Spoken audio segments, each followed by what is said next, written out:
चर्चमा चाहिँ युथहरूको क्विज छ। जित्नेलाई चर्चको ट्रफी एचजिसीको ट्रफी उचाल्न पाउँछ भने नगद क्यास पनि एचजिसीले राखेको छ। र वाउमी जुन चाहिँ हाम्रो पसल छ त्यो पसलबाट चाहिँ यो दुईटा लिडर्सहरूको लागि चाहिँ यो दुईटा चाहिँ स्पोन्सर गरेको छ। र दुईटा टिम छ, एउटा टिममा 10 जना अर्को टिममा 10 जना है। क्विज चाहिँ अब एकदमै दामी हुनेवाला छ। यिनीहरूले कति पढ्यो, हामीले चाहिँ हिब्रूको च्याप्टर पढ्न दिएको थियौँ जुन चाहिँ कति 100मा चाहिँ हाम्रो 40 मार्क्सको हिब्रूबाट थियो भनेपछि अरू चाहिँ बाइबल प्लस जिकेका कुराहरू पनि आउँछन्। ल किप वाचिङ, किप वाच। हेर्दैछन् त्यो क्यास कति हो दिदी भनेछन्। वाउमीले के दियो भने हेर्न पाउँदैन तिमीहरूलाई। जा उता जा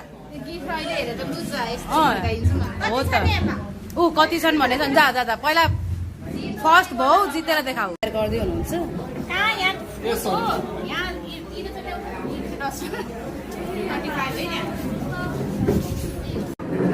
सबैजनाले आफ्नो बाइबल मोबाइल आफ्नो लिडरलाई सबमिट गरिदिनुहोस्। लिडरले पछाडि लगेर राख्नुहुन्छ। बाइबल र मोबाइल तपाईँसँग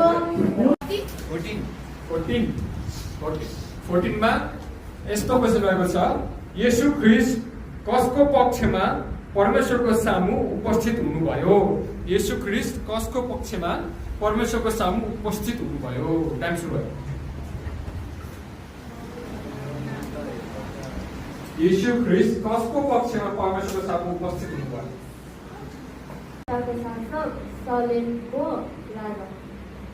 यो एन्सर 100% करेक्ट भएको छ।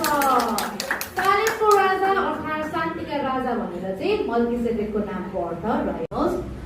महापवित्र स्थानभित्र के राखिन्थ्यो?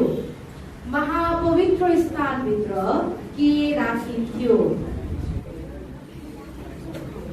टाइम स्टार्ट है।